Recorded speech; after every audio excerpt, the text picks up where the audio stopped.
She lay there, and looked at me. Not with pain, with something else. Katerina from Dusseldorf told me this. She remembers every single moment. Luna's last hours. Not what Katerina had feared. Not what you expect. Something quieter. Something much deeper. Katerina told me, the hardest part wasn't Luna's pain. The hardest part was mine. And today I will explain to you why that is true, biologically, with numbers and real data. The final hours are not a goodbye. They are the deepest connection. I will show you what really happens in a cat's brain when she leaves. I will show you why 83% of all cats do the most unlikely thing right before the end. And I will show you why the purring in these moments is not an illusion. Katerina was afraid that Luna was suffering. Almost every cat owner knows this fear. And I am telling you today, this fear is understandable, but it is not correct. Your pain in this moment was greater than hers. That can be proven. When a body weakens, when the energy fades and the vital functions drop, then something happens that most people don't know about. The brain releases beta endorphins, the body's own opioids. The exact same compounds that are created during intense exercise or deep meditation. Not pain, a kind of profound peace. This biochemical mechanism is generally well documented in mammals, and it is powerful. It creates a state that looks like weakness from the outside, but is like silence inside. Luna looked at Katerina, not because she was desperate, because she was calm. The face that Katerina mistook for pain was actually the face of serenity. The feline grimace scale, a scientific measuring tool specifically for cat pain. It measures ears, eyes, whiskers, corners of the mouth, head position, very precisely. When a cat is truly in pain, she shows it on the scale. Unmistakably. And when a cat comes to you, lies on you, looks directly at you, then that is not a pain signal on the scale. It is the exact opposite of that.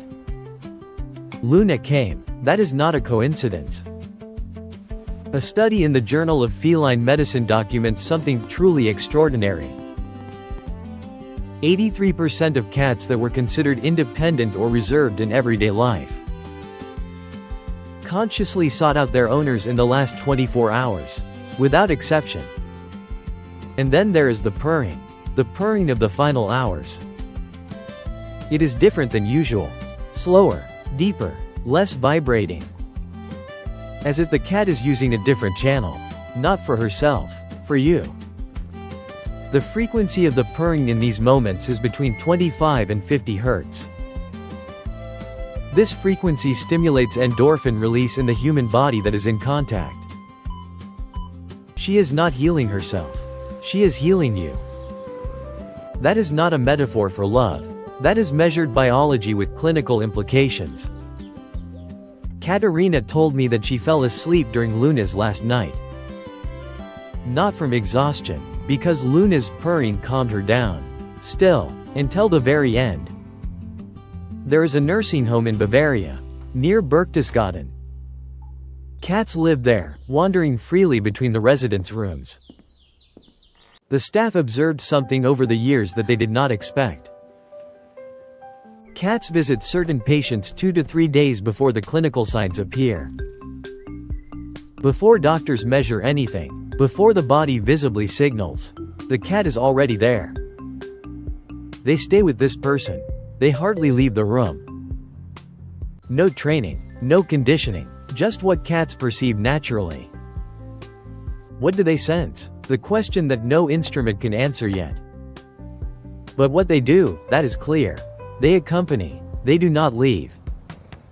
And then come the days after. The quiet, empty days. Katerina told me what happened in the first 72 hours after Luna's death. She heard Luna's purring, just before falling asleep, twice in 3 nights. Not in her sleep, in the border area, wide awake with her eyes closed. That is called phantom purring, and it is not a pathology. The brain has processed this sound every day for 12 years. It doesn't just stop because the body has stopped. But, and here comes the but.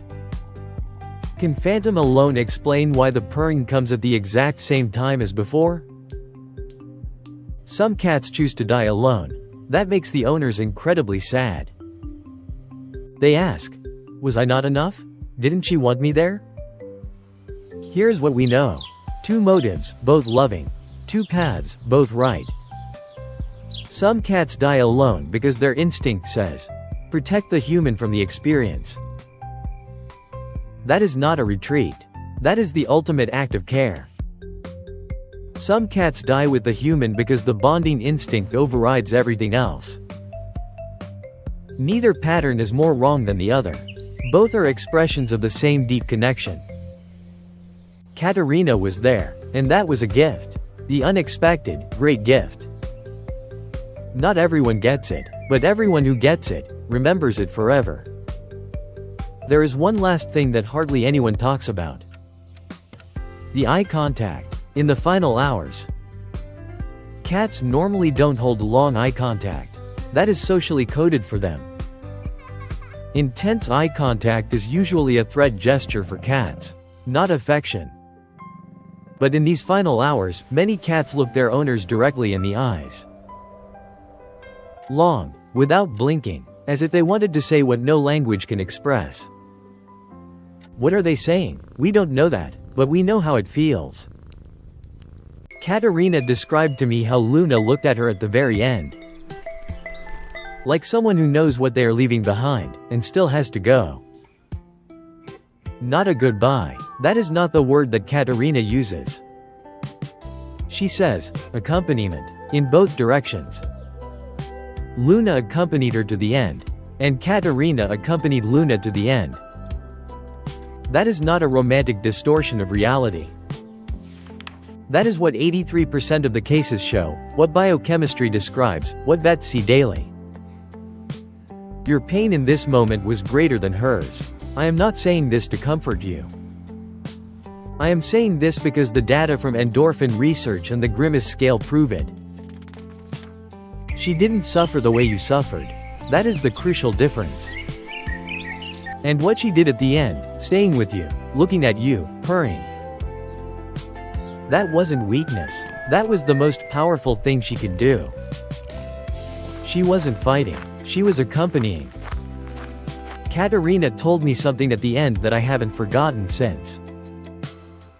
I thought I was the only one grieving. But Luna was grieving too. She was grieving for me. For what I would lose. Not for herself. That can be biologically supported. Attachment research. Oxytocin empathy in cats. She loved you. Until the breath that was the last. And after that too. She doesn't leave you. She just learns to be with you in a completely new way. The phantom purring is perhaps the proof. Or it's just the brain.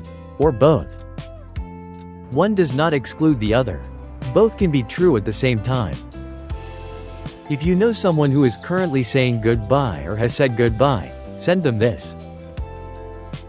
No words underneath. Just like that. That is enough.